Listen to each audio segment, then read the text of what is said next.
زیادہ نہیں، قریب میں چلے جاؤ بمبئی، ماہم شریف میں ایک مزار ہے حضور مخدوم علیہ رحمت، مخدومی ماہمی۔ یہ مخدوم کس زمانے میں بمبئی میں پیدا ہوئے؟ یتیم بن کر پیدا ہوئے تھے، ابا نہیں تھے، اور ایسے زمانے پیدا ہوئے تھے جب بمبئی میں قرآن پڑھانے والا کوئی تھا ہی نہیں۔ آج بمبئی میں جتنے قرآن پڑھائے والے ہیں پورے بھارت میں نہ ہوئے، اتنے مولوی ہوں موجود، مولوی ہیں۔ تو انہوں نے کہا اماں میں قرآن پڑھنا چاہتا ہوں۔ اماں نے کہا بیٹا کوئی قرآن پڑھانے والا ہے ہی نہیں، تو کہا باہر بھیج دو۔ کہا باہر نہیں بھیج پاؤں گی۔ کہا کیوں؟ بڑے پیر کو ان کی ماں نے نہیں بھیجا تھا باہر، مجھے بھی بھیج دو۔ کہا بیٹا ان کے پاس پیسے تو میں غریب ہوں، میں کیسے بھیج سکتی ہوں؟ تو کہا کیا میں قرآن نہ پڑھوں؟ تو ان کی ماں نے کہا کہ بیٹا اللہ چاہے گا تو کوئی قرآن پڑھانے والا آئے گا تو پڑھ لینا۔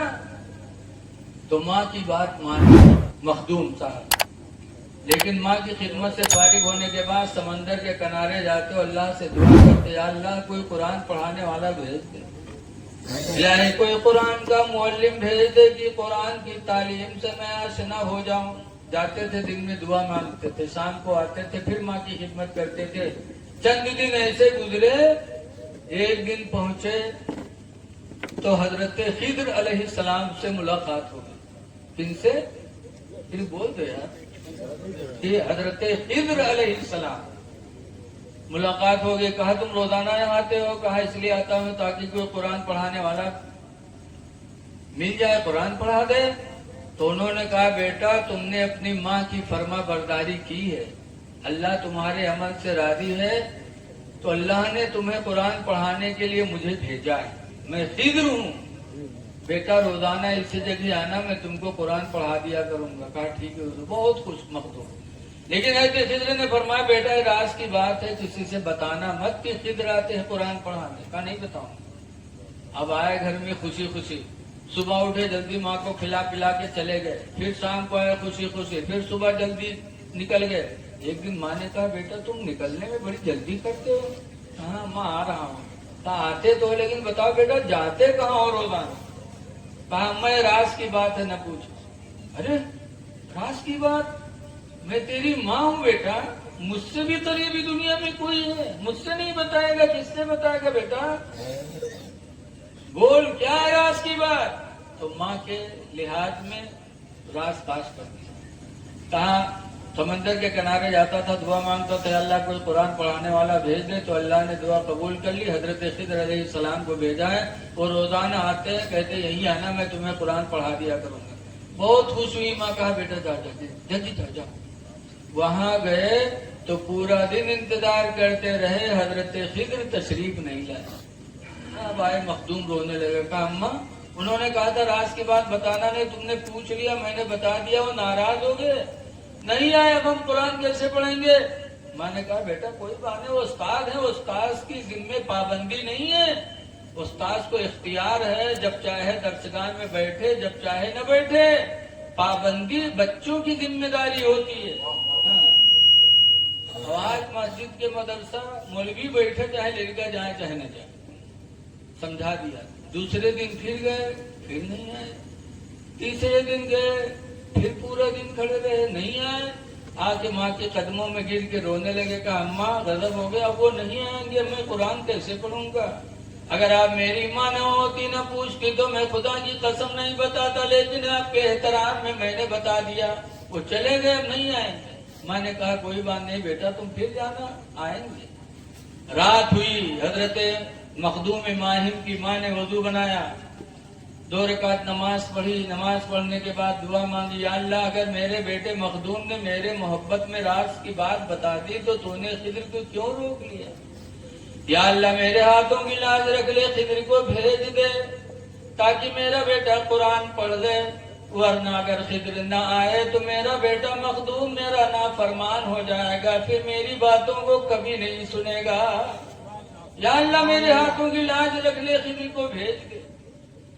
دعا مانگی رات میں، صبح مخدوم گئے جب سمندر کے کنارے تو حضرت خضر پہلے ہی سے کھڑے ان کا انتظار فرما رہے تھے۔ گئے، حضرت خضر نے مسکرا کے کہا بیٹا نہیں مانے تم نے راز کی بات بتا دی ہے؟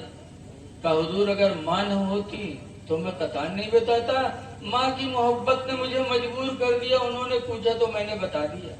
تب خضر کہتے مسکرا کے، اے مخدوم، اگر تو نے اپنے ماں کا احترام کیا اور ماں کی محبت میں راز کو ظاہر کر دیا تو مخدوم تم بھی سن لو، تمہاری ماں کی دعاؤں کو بھی اللہ نے قبول فرما لیا۔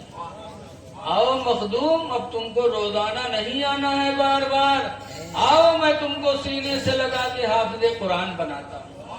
حضرت خضر نے مخدوم ماہم کو اپنے سینے سے لگایا، اور جب سینے سے الگ کیا تو پورا قرآن مخدوم کے سینے میں موجود ہو گیا۔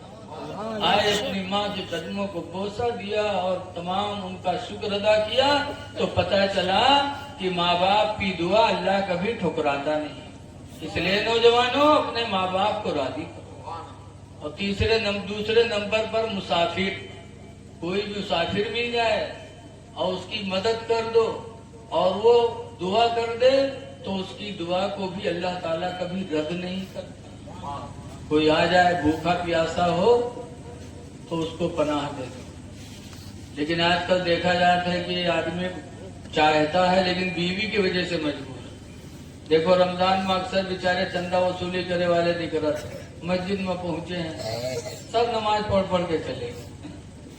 ایک آدمی اگر بلائی لے گا اپنے گھرے اور وہاں گوا مہروز کہا تھا نہیں مہمان آئے کھانا لے آؤ تو بڑے گر ڈبیس کہا تھے کس مہمان کہاں کے مہمان، میرے مسجد میں ایک مسافر رہے تو بلا رہا ہے تو کہیں اتنا بڑا گاؤں پڑا رہا ہے کوئی نہیں بنے، تم بہت بڑے سیٹ بنے رہو، جاؤ تم بناؤ کھاؤ۔